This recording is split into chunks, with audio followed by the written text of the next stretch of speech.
नमो तस्स भगवतो अरहतो सम्मा संबुद्धस्स।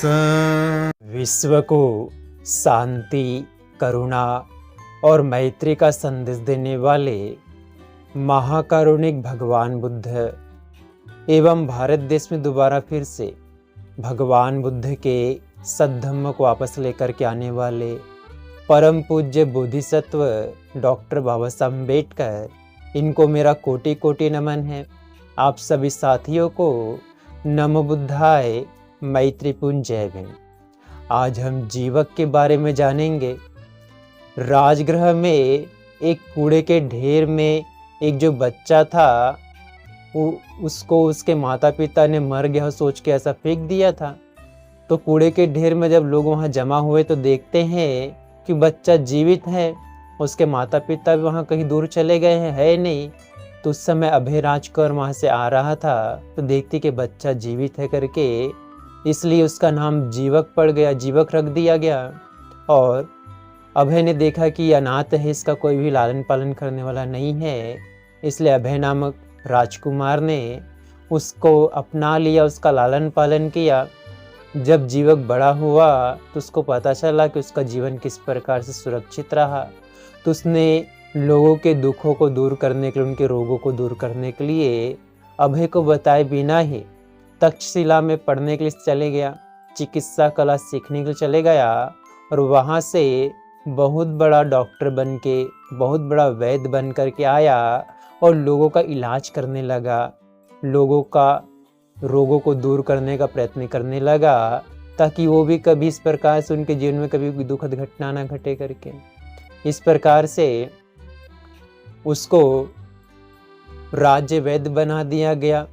और वो भी जब भगवान बुद्ध राजगृह में आते हैं तो उनको जाकर के अभिवादन करता है, नमन करता, अपने बारे में बताता है।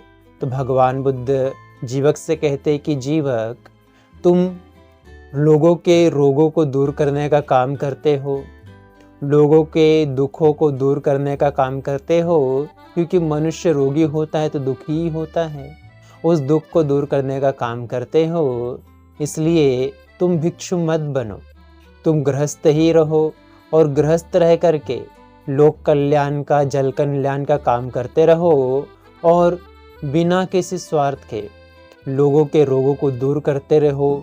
निसंकोच ही तुम जल्दी ही तुम्हारा इस कर्म से मंगल होगा, कल्याण होगा, कहते हैं। जीवक भगवान बुद्ध की बातों को सुनता है और बड़ा ही प्रसन्न होता है और अपनी जो कला, जो उसने लोगों का इलाज करने के लिए, रोगियों के रोगों को दूर करने के लिए सीखा था, वो उसमें और भी निपुण हो जाता है और लोगों का इलाज करने लगता है। तो इस प्रकार से जो व्यक्ति ठीक होता था वो अपने अपनी मर्जी से उनको जो भी उसके बदले में दान था वो दे दिया करते थे।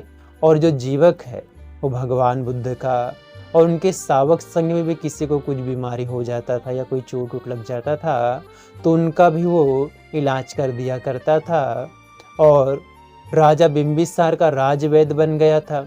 राजा बिंबिसार की मृत्यु के बाद में जीवक जो है उसके पुत्र अजातशत्रु का भी राजवैद्य बना रहा। और इस प्रकार से जीवक ने सिर्फ मानव कल्याण के लिए, लोक कल्याण के लिए, मनुष्य के रोगों को दूर करने की कला सीखी, शिल्प सीखा और भगवान बुद्ध का भी जीवन भर अनुयायी बना रहा। और भगवान को कहता, भगवान मैं जीवन भर आपका शरणागत उपासक रहूँगा, मेरे आपके सिवा कोई और शरण नहीं है, ऐसा स्वीकार करे करके जीवक ने भगवान बुद्ध और उनके संग का इलाज भी करना स्टार्ट कर दिया। और सदैव भगवान बुद्ध के सील, सदाचार, नैतिकता के मार्ग में चलते हुए, गृहस्थ रहते हुए ही उसने लोक कल्याण के काम में अपनी भागीदारी दी। आप सभी लोगों ने भगवान बुद्ध और जीवक की इस घटना को बड़ी श्रद्धापूर्वक सुना। इसलिए भगवान बुद्ध, उनके धम्म, उनके संग के प्रभाव के तेज से आपके परिवार के प्रत्येक सदस्य के जीवन का हर एक पल सुखपूर्वक बीते, प्रसन्नता पूर्वक बीते, मंगलमय हो, कल्याणमय हो।